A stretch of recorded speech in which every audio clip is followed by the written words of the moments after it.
ঐতিহ্যমণ্ডিত দিহিং সত্ৰৰ উন্নয়ন কিয় হোৱা নাই? এই বিষয়বোৰক লৈ আমি সমাজৰ বিভিন্ন মানুহৰ লগত আমি কথা পাতিছিলোঁ। প্ৰত্যেকৰে ভিন্ন মত।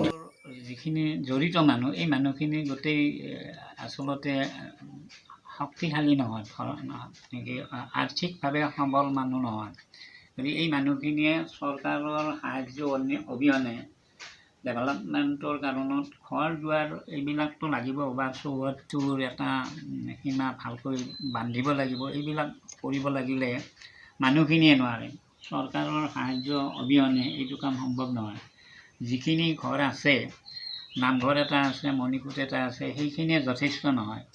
তাৰ ওপৰঞ্চি আমাক আকৌ লাগে। সেইখিনিৰ কাৰণে আমি চৰকাৰৰ সাহায্য বিচাৰোঁ। থানখনৰ যে একো আপোনালোকৰ ডেভেলপমেণ্ট হোৱা নাই, ইয়াৰ কাৰণ কি?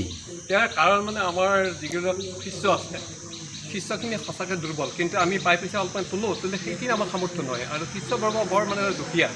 আৰু এতিয়া চৰকাৰৰ এটা অনুদান পালে আমি নিশ্চয় হেৰি কৰিব পাৰোঁ। নহয়, এখনতো মানে ঐতিহ্যমণ্ডিত থান, এইটো পৰ্যটকৰ কাৰণে সুচল। আৰু কুৰুৱা অঞ্চলত যিমানবিলাক দেৱ দেৱীৰ পৰা আৰম্ভ কৰি হেৰি আছে, কুৰুৱাৰ ঐতিহ্য আছে যে কুৰুক্ষেত্ৰৰ ৰণ ইয়াতেই মানে সমাপ্ত হৈছিল। গতিকে এনে এখন স্থানত আপোনালোক থাকিও যে আজিলৈকে যে আপোনালোকে তাৰমানে কোনো ধৰণৰ এটা মানে পৰ্যটকৰ স্থল হিচাপে আপোনালোকে গঢ়ি তুলিব পৰা নাই, ইয়াৰ কাৰণটো ক'ত আছে? ইয়াৰ কাৰণটো আছে চৰকাৰৰ সুদৃষ্টি পৰা নাই। কাৰণ ইয়াতে চাওক, ইয়াতে এবাৰ পইচা পাইছিলোঁ, 25 লাখমান টকা পাইছোঁ, নোপোৱা নহয় আজি কেইবছৰমান আগতে। কিন্তু সেয়েদি আমাৰ যথেষ্ট নহ'ল।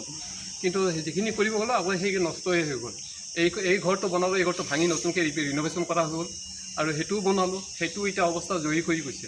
গতিকে আকৌ চৰকাৰৰ যদি আমাৰ অলপমান মূৰ দাঙিছে। অকল চৰকাৰকে আপোনালোকে কিয় দিয়াই আছে যে কুৰুৱা এনে এটা অঞ্চল যিটো আপোনালোকৰ মানে কি বুলি কয়, ঐতিহাসিকভাৱে যিটো অঞ্চল তাৰমানে চিহ্নিত, হয়, যে ইয়াত তাৰমানে বিভিন্ন ধৰণৰ হেৰি আছে, যিটো পৰ্যটকৰ আছে। দিহিং সত্ৰৰ লগত জড়িত মানুহ?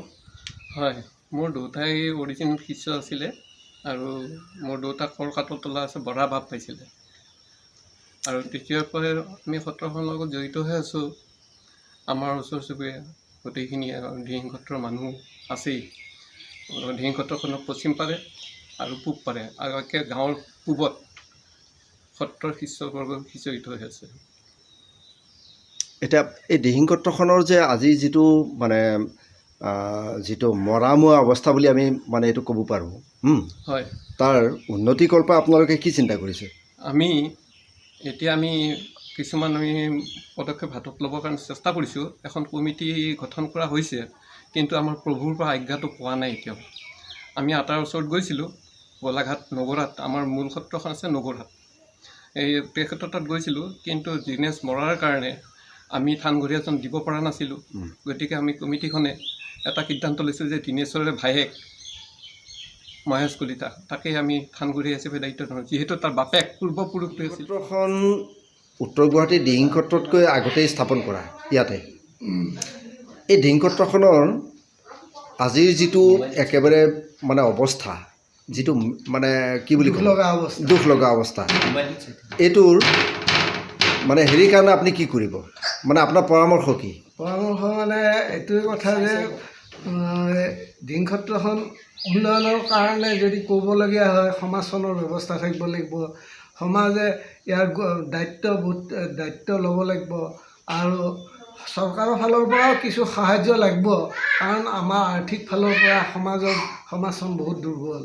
গতিকে সমাজখনে এই দান বৰঙণিৰে এই সত্ৰখন উন্নয়ন কৰাত অলপ অসুবিধাও হয়। গতিকে চৰকাৰৰ ফালৰ পৰা যদি সহায় সহযোগ আহে, তেতিয়াহ'লে আমি গোটেই ৰাইজখনে, সমাজখনে ইয়াৰ এটা উন্নয়নৰ ব্যৱস্থা এটা কৰিব পৰা যাব। মোৰ মনত এটা প্ৰশ্ন হয় যে আমি সকলোবিলাকে চৰকাৰক দোষাৰোপ কৰি পেলাই চৰকাৰৰ ওপৰত আমি মানে ভিত্তি কৰি পেলাই চব কৰিব খোজোঁ। যে মোৰ কথাটো হ'ল যে আমাৰ কিবা সামাজিক দায়বদ্ধতা আছে নাই? আমাৰ সামাজিক দায়বদ্ধতা আছে। আমাৰ সামাজিক দায়বদ্ধতা মানুহখিনি সচেতন হ'ব লাগিব। মানুহখিনি সচেতনতাৰ ওপৰতহে ভিত্তি কৰিব সত্ৰখনৰ উন্নয়নৰ ক্ষেত্ৰত। এজনে যদি কয় বোলে আমি একত্ৰিত নহয়, আন এজনে কয় বোলে চৰকাৰী সাহায্য নোপোৱাৰ কাৰণেই আমি উন্নয়ন কৰিব পৰা নাই। চৰকাৰে সকলো কাৰ্য কৰি দিব নেকি? নিজৰ সংস্কৃতি নিজৰ পৰম্পৰা ৰক্ষাৰ বাবে আমি নিজে সচেষ্ট হ'ব নালাগে নেকি?